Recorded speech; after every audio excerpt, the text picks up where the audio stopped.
pues quiero agradecer por este espacio, ¿verdad?, la voz que nos dan para poder que se vea la situación en que hemos vivido nosotros como familiares víctimas de los militares. Hoy, precisamente, Rosendo nació un día como hoy.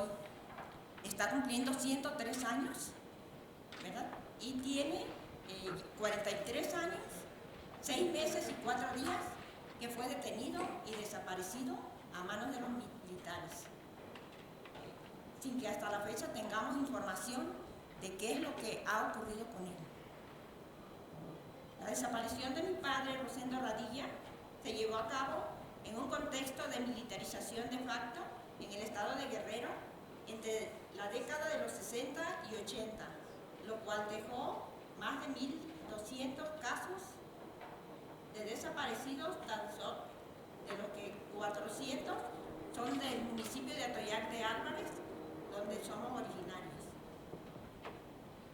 Estos casos se encuentran actualmente en completa impunidad y sin una investigación, e incluso muchas de estas averiguaciones ya han sido cerradas sin que hayan avisado a la familia, ni siquiera.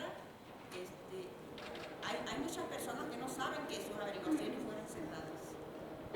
De acuerdo con el informe de la extinta Fiscalía Especial para Movimientos Sociales y Políticos del pasado, dependencia que documentó acciones militares desplegadas en el estado de Guerrero, revelaron que se calculaba que para 1971 el ejército tenía concentrados en Guerrero 24.000 soldados, una tercera parte de todos sus efectivos, con el pretexto de perseguir a los guerrilleros que en ese momento se encontraban en la sierra de Atoyac, y ante la impotencia de no poder dar con ellos, se fueron sobre la población civil indefensa, que en su gran mayoría nada tenían que ver con los grupos armados.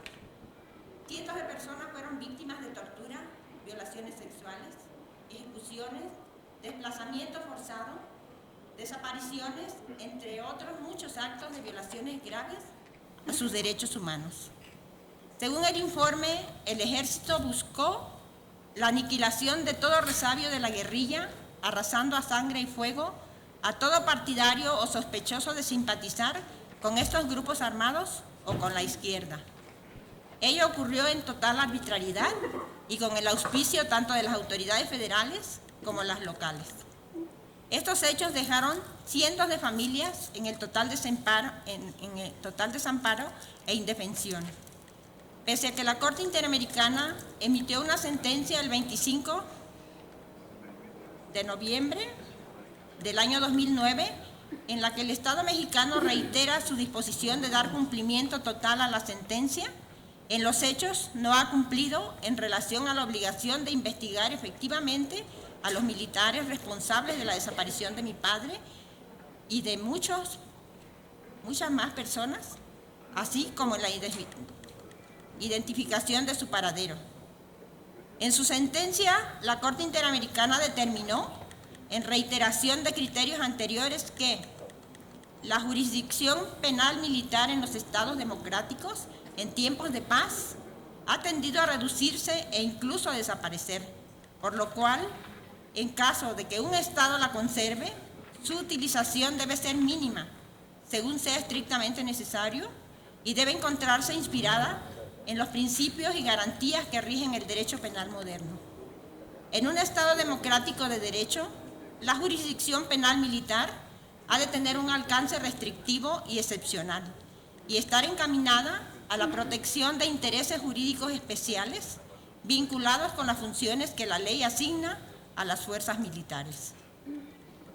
El 13 de diciembre del 2016 se cumplieron 10 años de la declaración de guerra contra las drogas del expresidente Felipe Calderón, quien como comandante supremo de las Fuerzas Armadas anunció que los militares serían una parte central de lo que después denominó Estrategia de Seguridad Nacional. Enfatizó en que sería una guerra costosa en términos económicos y de vidas humanas.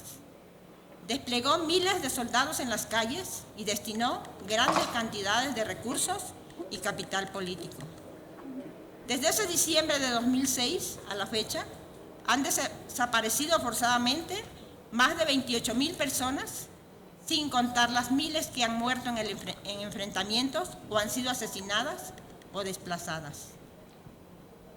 Uno de los factores que ha influido en esta crisis humanitaria en la que hoy vivimos se debe a la impunidad que han gozado por casi 5 décadas los responsables de las desapariciones de los años 70.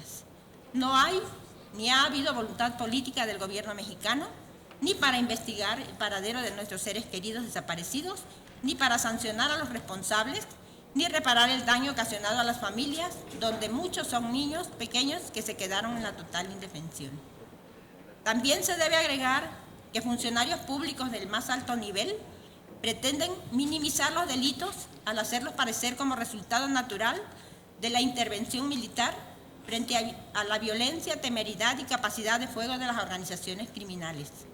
Alegan que se trata de hechos aislados, cuando se trata de miles de víctimas que ponen en duda el funcionamiento de las instituciones que se encargan de la protección de los derechos humanos y criminalizan a las organizaciones que documentan abusos militares y representan víctimas.